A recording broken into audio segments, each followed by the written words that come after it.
বিসমিল্লাহির রহমানির রহিম। Welcome to my another new blog. সবাইকে জুম্মা মুবারকের শুভেচ্ছা।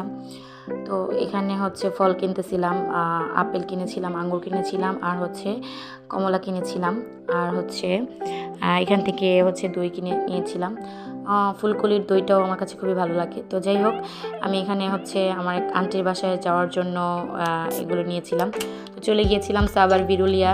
অ্যাকচুয়ালি আমার ঘুরতে বা ভ্রমণ করতে খুবই ভালো লাগে। তো সেইখান থেকে আন্টিকে বলেছিলাম, আন্টি আমি শুক্রবার ফ্রি আছি, তো আমি তোমার বাসায় আসবো। তো আন্টি বলছে ঠিক আছে, আইসা পড়ো তাহলে। তো এটা একটা ডিএনসিসি ওয়ান্ডারল্যান্ড পার্কের মতো বাচ্চাদের। এখানে কিন্তু বাচ্চাদের অনেক রাইডস আছে। তো বাচ্চাদের বিনোদন কেন্দ্র বলতে গেলে। তো এইখানে চলে আসলাম, বাস থেকে নেমে এই রিক্সায় উঠলাম। রিক্সাটা একটু ছাউনি টাইপের ছিল, যার জন্য আমার খুবই ভালো লাগলো। এটা সাভার বিরুলিয়ার মধ্যে। এখানে গোলাপ গ্রামও আছে মেবি, আমি শিওর না, বাট এই তো যাই হোক, আন্টিও চাচ্ছিল যে আমি তার বাসায় যাই, এই জন্য এই তো চলে আসলাম। আর এখানে আন্টি আমার জন্য ওয়েলকাম ড্রিঙ্কস রেডি করে রেখেছিল। আর এখানে দুপুরে লাঞ্চে ছিল চিংড়ি মাছ ভোনা, পোলাও, তারপরে মাছ, তারপর রোস্ট, এগুলো ছিল। খাওয়া দাওয়া, গরুর মাংসটাও ছিল, তো ওইটা ক্যাপচার করতে পারি নাই।